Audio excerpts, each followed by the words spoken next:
everybody, welcome back to my channel, and today I'm going to be doing another booktube video, booktube Wednesday. This is a little impromptu book haul. I popped into the works on Saturday, which will be a few weeks ago now, and didn't see anything I fancied, and on the way out they had a basket of reductions, and these were all in a 3 for £5. I think they're normally £2 each and they've been reduced to £1. So I grabbed myself 4, and then as I went back in I spotted this, and instead of just buying that, I thought I might as well do the 3 for £5. So from just going for a look, I came out with 7. Anybody else do that? So I will go through them in no particular order. The first one I picked was the Twilight Wife by AJ Banner. I purely picked this because the cover feels really nice. It's kind of, don't know, but can you hear it? It makes like a noise when you touch it. This sounds quite intriguing as well, and it's not very thick. So 34-year-old marine biologist Kyra Winthrop remembers nothing of the diving accident that left her with a complex form of memory loss. With only brief flashes of the last few years of her life, her world is narrowed into a close friendship on the Pacific Northwest island where she lives with her devoted husband Jacob. But all is not what it seems. Kyra, don't know how you say that, Kyra, Kyra begins to have visions, or rather memories, of a rocky marriage, broken promises and a cryptic relationships with the island's residents, whom she believes to be her friends. So it sounds really kind of intriguing, and I'm looking forward to reading that. The next one I picked up was Lily's House by Cassandra Parkin. Again, another £1 one, and quite like the cover. It looks very autumnal. When Jen goes to her grandmother's house for the last time, she's determined not to dwell on the past. As a child, Jen adored Lily and suspected she might be a witch, but the spell was broken long ago. Now her death means there won't be any reconciliation. Lily's gone, but the enchantments she wove and the secrets she kept remain.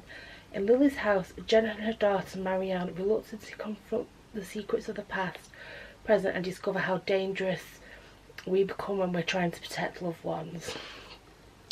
So I thought that sounded quite interesting. No, I don't know if I've read this, but it sounds quite good. This is Bright Start by Sophie Duffy.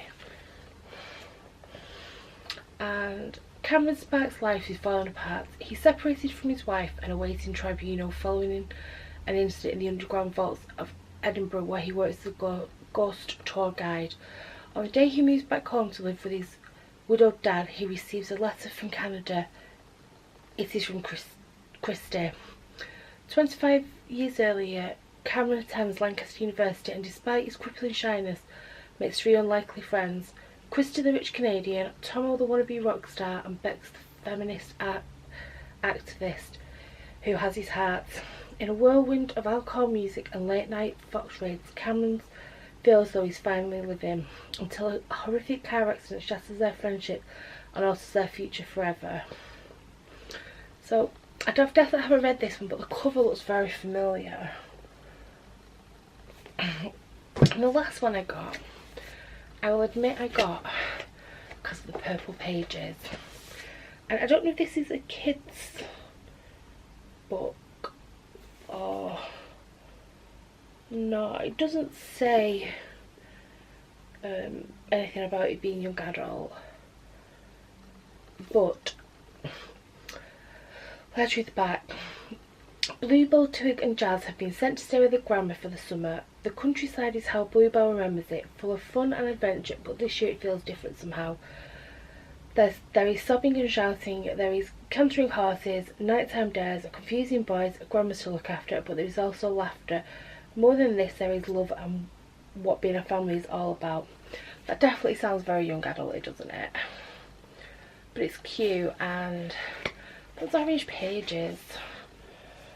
Then my 3 for a £5. Looks like a bit of dust on. How is the dust these are new? So when I talked about books the other week, we mentioned Gone Girl, and someone asked me if I'd read Sharp Object, and I hadn't, and apparently it's a TV show as well now, so this looks like it's the TV adaptation cover. But I picked this up. So it says, sent to investigate the disappearance of 2 little girls, Camille Preaker finds herself reluctantly installed in the family mansion, reacquainting herself with her distant mother, precocious 13-year-old half-sister she barely knows, haunted by family tragedy, troubled by the disquiet grip her young sister has on the town. Camille struggles with a familiar need to be accepted. So that sounds quite good. The next one I picked up, purely because it's a chunky one, is Tyrrell, I think Tyrrell the Complete Trilogy, by Amanda Hocking. Okay, so when Wendy Everly was 6, her mother was convinced she was a monster and tried to kill her. 11 years later, Wendy discovers her mother was almost right. She's not the person she always believed to be, and her whole life begins to unravel, all because of Flynn Holmes. Flynn is a darkly handsome newcomer, and every encounter with him leaves her deeply shaken, though she has more to do with her fierce attraction to him than she'd ever admit. He's also here to tell her the shocking truth. Wendy is a changeling who was switched at birth, and he's come to take her home. Now Wendy's about to journey to a magical world she never knew existed, one that's both beautiful, frightening, and must leave her old self behind to discover who she's meant to be. I thought that sounded really kind of interesting, so a little bit creepy as well. And the last one I picked up is Little Fires Everywhere by Celeste. I don't know how you say that. Good. And my mum said she only bought this on Kindle thinking it was a 99p one, and it was actually £7.99, so I think I got a bargain here. So in the placid, progressive suburbs of Shaker Heights, everything is meticulously planned, from colour of houses to the successful lives which residents will go on to lead, and no one embodies this spirit more than Eleanor Richardson.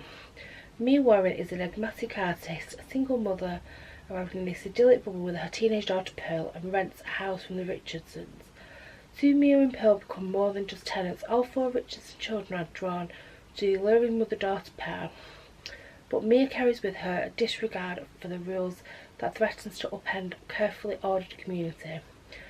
When the Richardson friends attempt to adopt a Chinese-American baby, a custody battle erupts that dramatically divides the town and puts Mia and Mrs. Richardson on opposing sides. Mrs. Richardson becomes determined to uncover the secrets of Mia's past, but her obsession will come at an unexpected and devastating cost to her own family's and Mia's. So yeah, those are my 7 unexpectedly bought books. I'm looking forward to reading them. I'm going to possibly take 1 or 2 of these on holiday with me.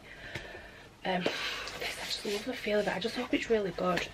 It's really weird to buy a book not just on its cover but on how its cover feels. Have you ever done that? I'd really love to know about that. So really appreciate you watching this video. Please give it a thumbs up, like it if you're new, subscribe, it is free. Just click the button down below, and I will see you next time.